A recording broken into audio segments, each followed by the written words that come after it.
Bonjour à tous, c'est Henri. Amélie, tu sais quoi? Hier, ma voiture est tombée en panne sur la route.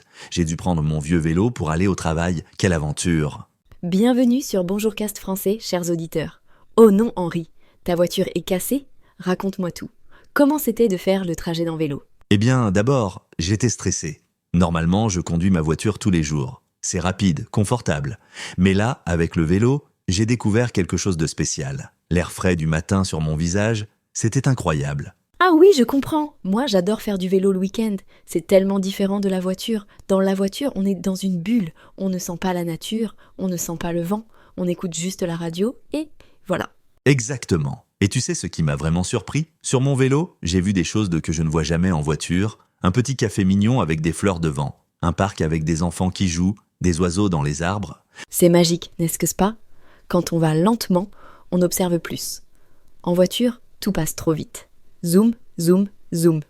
On arrive à destination, mais on ne profite pas du chemin. Chers auditeurs, dites-nous dans les commentaires, est-ce que vous préférez la voiture ou le vélo? Mais Amélie, je dois être honnête. Le vélo, ce n'est pas toujours parfait. J'ai transpiré beaucoup. Quand je suis arrivé au bureau, mon chemise était humide.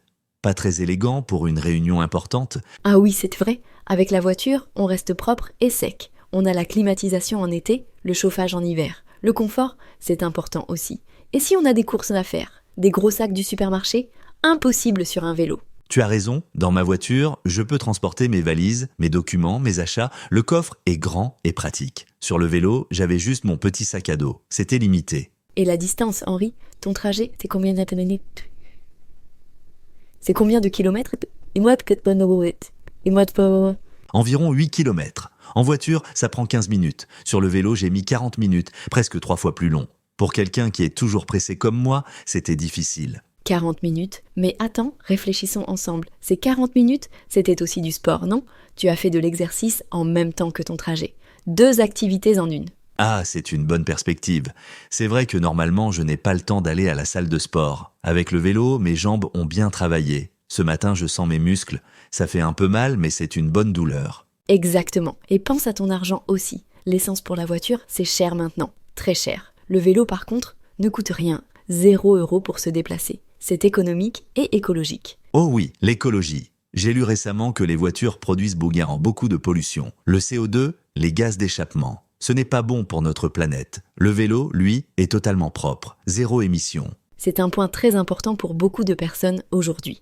La pollution dans les grandes villes est un vrai problème. Si plus de gens utilisaient le vélo pour les petits trajets, l'air serait plus pur. Question pour nos auditeurs. Dans votre ville, est-ce qu'il y a beaucoup de pistes cyclables? Justement, Amélie, dans ma ville, les pistes cyclables ne sont pas terribles. Parfois, je devais rouler sur la route avec les voitures, c'était un peu dangereux. Les voitures passent vite, très vite, à côté de moi.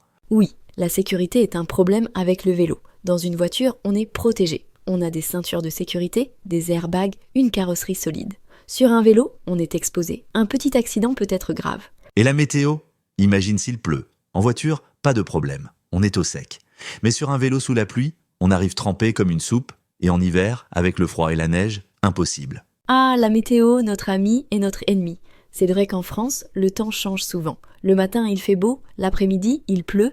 Avec une voiture, on est indépendant de la météo. On part quand on veut, quelle que soit la situation. Mais tu sais, Amélie, malgré tous ces inconvénients, j'ai vraiment aimé mon trajet à vélo. C'était une expérience différente. Je me sentais plus connecté à ma ville, plus vivant. Moins de stress aussi, bizarrement. Moins de stress, explique-moi ça. Normalement, on pense que la voiture est plus relaxante. Eh bien, en voiture, je suis toujours dans les embouteillages. Beaucoup de trafic le matin. Stop, avance. C'est énervant. Sur le vélo, je passe entre les voitures, pas d'attente, je bouge tout le temps. Ah, les embouteillages, le cauchemar des conducteurs. C'est vrai qu'en ville, aux heures de pointe, la voiture peut être plus lente que le vélo. Et chercher une place de parking, encore du temps perdu. Avec un vélo, on attache et voilà, c'est fini. Exactement. Hier, j'ai attaché mon vélo directement devant mon bureau. Facile et rapide. Normalement, je dois garer ma voiture dans un parking à 3 rues de là. Puis je marche 10 minutes. Avec le vélo, j'ai gagné du temps finalement. C'est intéressant. Donc pour les trajets courts en ville, le vélo peut être une bonne option.